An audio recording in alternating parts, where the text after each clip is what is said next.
साधी प्रार्थना करा, आरती करा, हे सुद्धा पूर्ण पारायणाइतकेच फलदायी आहे.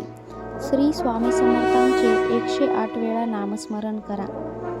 महत्त्वाची गोष्ट म्हणजे भावना आणि श्रद्धा सर्वात महत्त्वाची आहे. पारायणानंतर साहित्याचे काय करावे हा भाग खूप महत्त्वाचा आहे. गुरुचरित्र पारायण झाल्यानंतर ग्रंथ स्वच्छ कपड्यामध्ये गुंडाळा आणि तो ग्रंथ देवघरामध्ये ठेवा. पुन्हा नैवेद्य म्हणजेच प्रसाद कुटुंबासोबत वाटून घ्या. गरजू व्यक्तींना दान करा.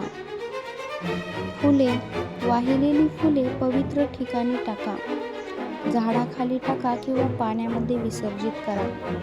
कधीही ती फुले कचऱ्यामध्ये टाकू नका, अनादर करू नका.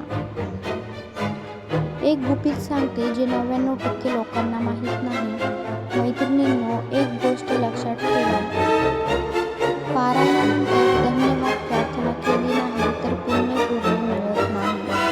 म्हणून शेवटी हात जोडून बोला, स्वामी, माझ्याकडून काही चूक झाली असेल तर मला माफ करा आणि माझ्यावरती, माझ्या कुटुंबावरती तुमची कृपा कायम ठेवा. हे शब्द खूप शक्तिशाली आहेत. जर तुम्ही आज हे सर्व केले तर विश्वास ठेवा, श्री स्वामी समर्थ तुमच्या पाठीशी कायम राहतील. त्यांचं वाक्य तर आहेच, भिवू नकोस, मी तुझ्या पाठीशी आहे. आवडला असेल लाईक करा,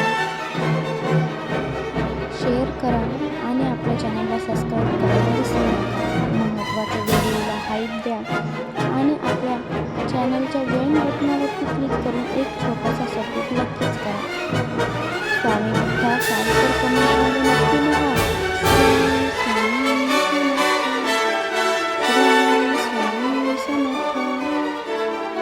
यांची कृपा सदैव तुमच्या परिवारावरती टिकून राहावी, हीच माझी ईश्वरचरणी नम्र प्रार्थना. श्री स्वामी समर्थ. जय जय रघुवीर समर्थ. जय जय रघुवीर समर्थ. धन्यवाद मैत्रिणींनो.